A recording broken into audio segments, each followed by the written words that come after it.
I would say that in Ukraine you would need more intense to have a better life if you would like to. That's why we are studying early and hardly. We have a high job competition.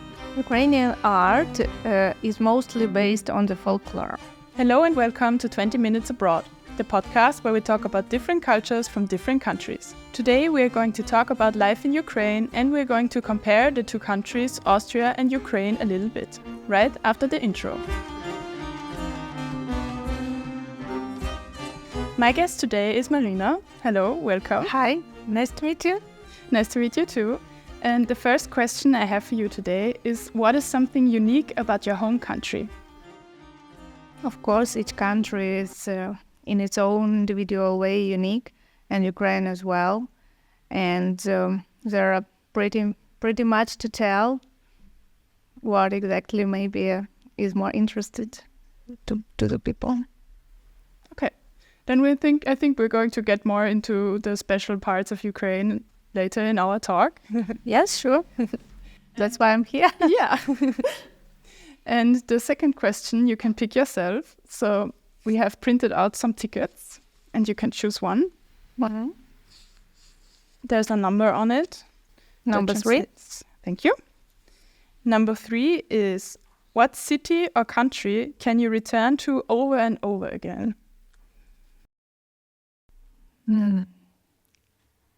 City or country? Currently, of course, when we will exclude Ukraine, I would definitely come back to Thailand. Mm-hmm. This is also a part of the world which I like much. Yeah. So have you been there on vacation? I've been there twice, but pretty long ago, and it's also part of my travel dreams to go there again. Okay. And to touch their culture and the people. As you might know, it's very interesting part of the world. Yes. Yeah, I can imagine. Pretty much to know.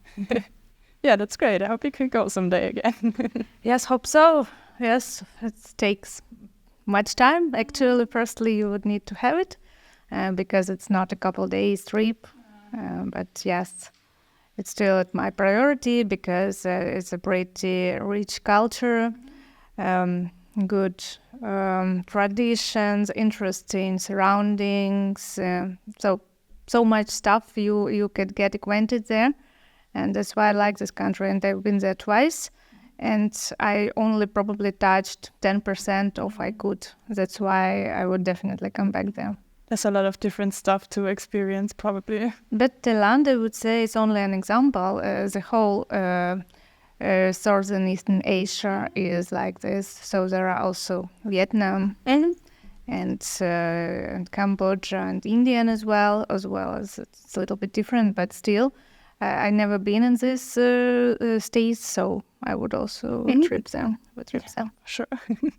Okay, let's get into our first topic area where we talk a little bit about your everyday and work life in Ukraine. So you grew up in Ukraine and you spent most of your life there.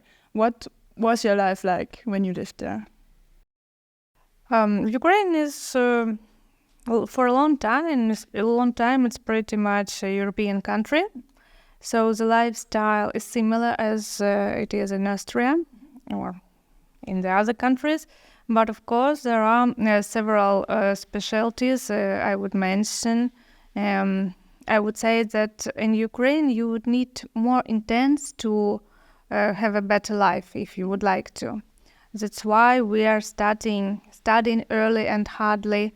We have a high job competition, and that's why we are trying to do more best of us, if it's possible to say like this. And it's also have a print on our lifestyle because we need to work harder, let's say. But we also like to have a good leisure time. So if there is a possibility, we like different creative events to be held, and yes, like this. But I would also add to this what is different from Austria, for example, that the life in Ukraine starts a little bit later. Here, now at my job, at my work in office, my colleagues start working maybe 6 also. And Ukraine is impossible.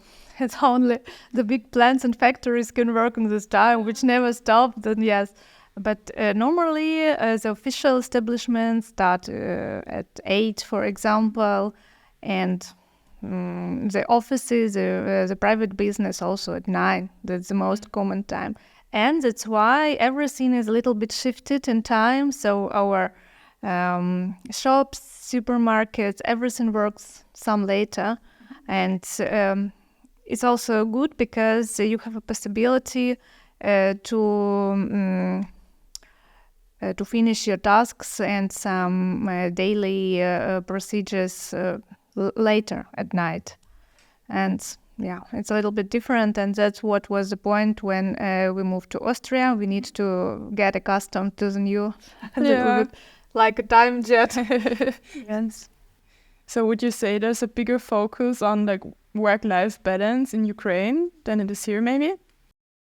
I wouldn't say so. Here it is a better balance because it's also, I understand now that why the people start working here earlier, because it gives them the opportunity to be free earlier and yes, and have more daytime, let's say, for personal stuff. In Ukraine, of course, you start later and you end later, and you have less time for some leisure, for communication, for meeting friends, and so on afterwards.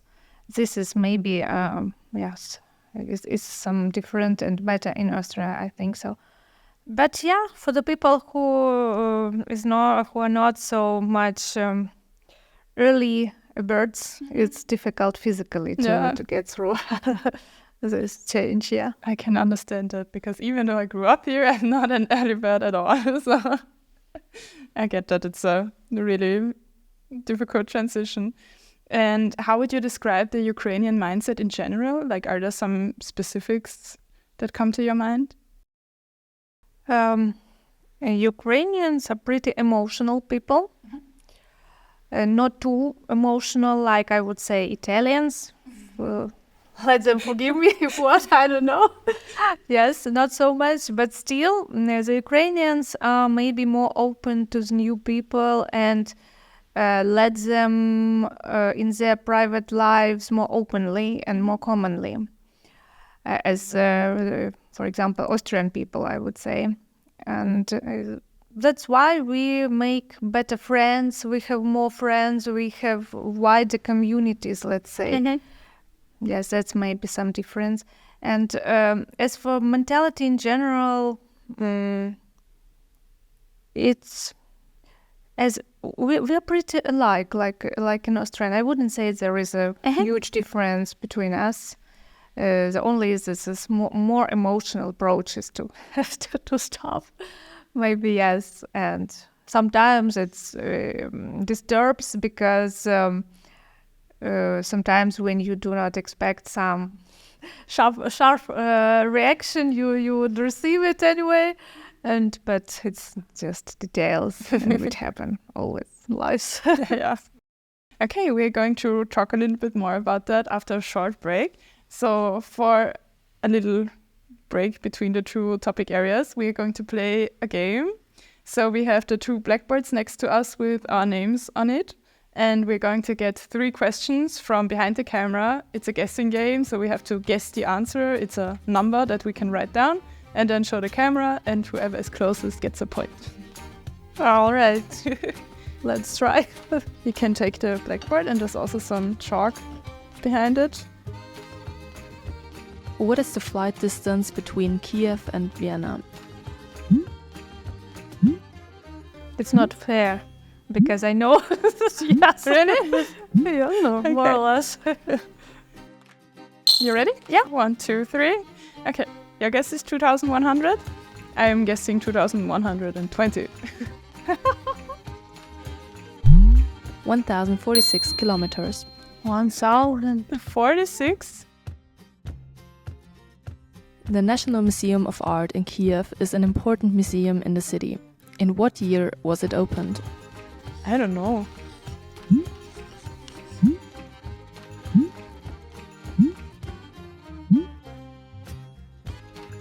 What's your guess? 1955? My guess is 1981. In 1904. Wow. Okay. So you were closer again. The Klovsky Descent 7 is the highest building in Kiev. How many floors does it have?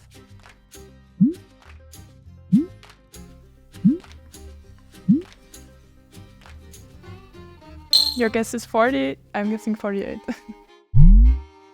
48 floors. Really? Wow. Super. Yeah. 1 point.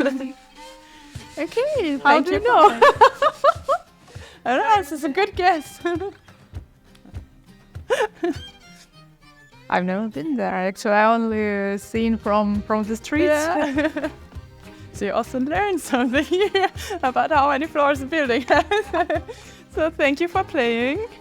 And since you won the game, we also have a little present for you. So you can put Thank the you. blackboard back again. Opa. So I hope you like the chocolate. Thank you very much. You're A welcome. present, even. Yeah. Also, We my came answers prepared. were not so correct. But still, rules are rules. Okay, and then let's start into our second topic area, which is more about culture and the art in Ukraine. So what makes the Ukrainian art special? Ukrainian art is mostly based on the folklore. So, because Ukraine has a high agricultural sector, and it is because there are much provincial areas, so it's like interconnected, and that's why many people live in the ancient, not so ancient, okay, let's say old cultural traditions. And it is widely brought to different kinds of arts, mostly, of course, to the arts, actually, and yes, but also to the music. For example, much of Ukrainian music is like folk songs, and we like singing, and we do it sometimes, or in the families even. Yeah. And if you would search on internet the Ukrainian art, you will see that it is highly folklore. So it's like a kind of arts which was started long ago, many centuries ago, and it is also connected to their fairy tales traditions. Many Ukrainian artists are painters, let's say better. They started painting like pictures from the fairy tales, the characters, the heroes from this, and it is also popular to do it like in a child way, how it would look like to be interested for the children. And that's why it's very sweet sometimes, Yes, but it's traditional art. Of course, now it's already the 21st century, and Ukraine is a modern country. Of course, we have much of modern stuff also. But I would say, if to say it in one word, Ukrainian art is more folk art. Okay, so you would also say that it kind of developed through the time, so it's a little bit different now than it was. Now you will find it's also like, like in modern art museum, there are much arts like this, but they are, let's say, general world art. When we're speaking about Ukrainian specific art features, it's definitely like a folk art. Okay. And could you explain the importance of the folklore a little bit more? Like, does it also influence the everyday life in Ukraine, maybe? Not so commonly, I would say, because life in the cities.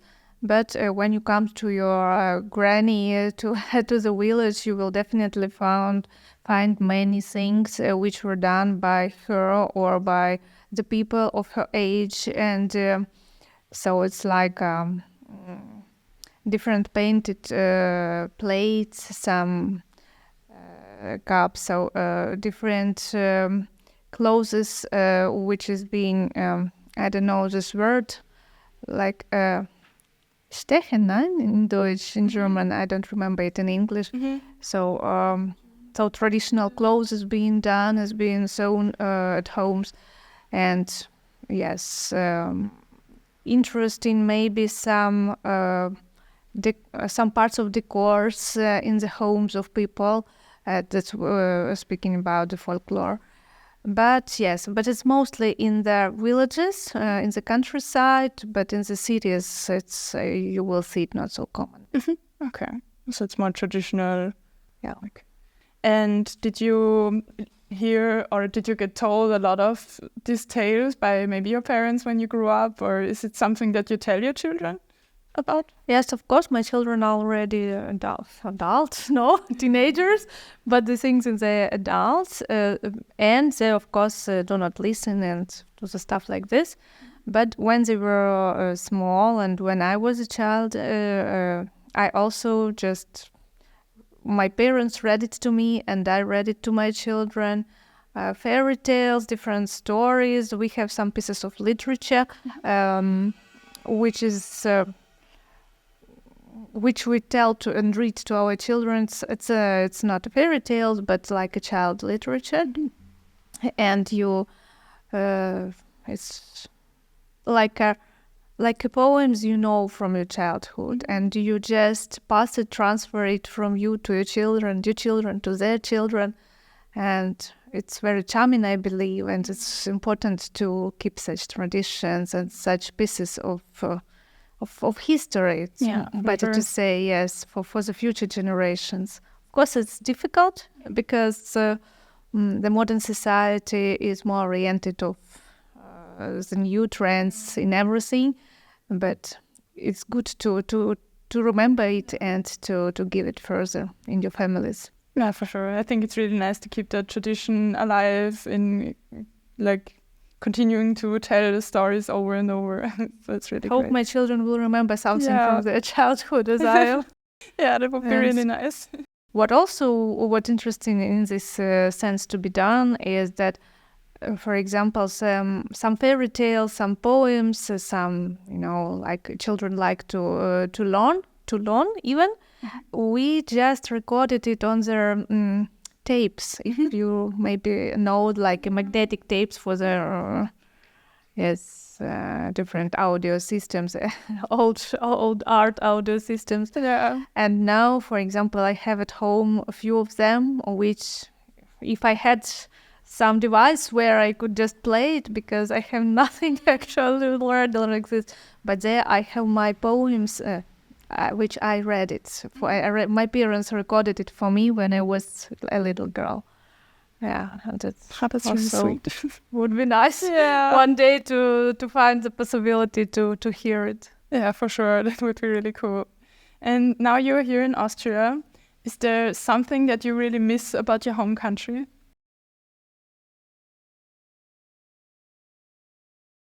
Yes, of course, but yes, I would say that I miss some Ukrainian food, which I cannot buy here.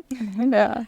But I know that when you come to the other country, it's of course you will never find the same, and it shouldn't be the same. You just need to adjust yourself and to find the possibility to get it if it's possible. But yes, I would miss some food. For Ukraine, we have very tasty vegetables, and what I miss the most maybe here in Austria, because Austria is high in the mountains, and it's a different situation in this agricultural sense as it is in Ukraine. And yes, that's what I would love to have it here as well. Like it was that. It's mostly like a cuisine. Yeah. Yes. So some things that you're used to in your home. Yeah. So thank you for being here today. Before we wrap up our interview. I'm glad to be here today. Thank you too. Thank you. Before we wrap up our interview, we have prepared a little sticker for you, because we're collecting the stickers from all our guests. So you can either put it on the suitcase behind you, or you can put it in the front here. So it's already prepped, but I'm going to pull it away.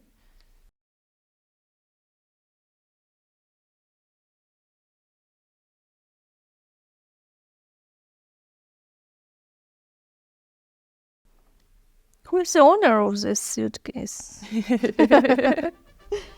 Yeah, we don't actually know. Thank you for being here today, and also thank you to our listeners. If you enjoyed this episode, be sure to leave a like and a comment if you have something to say. Make sure to subscribe to our channels and stay tuned for more episodes like this. Yes. Yay!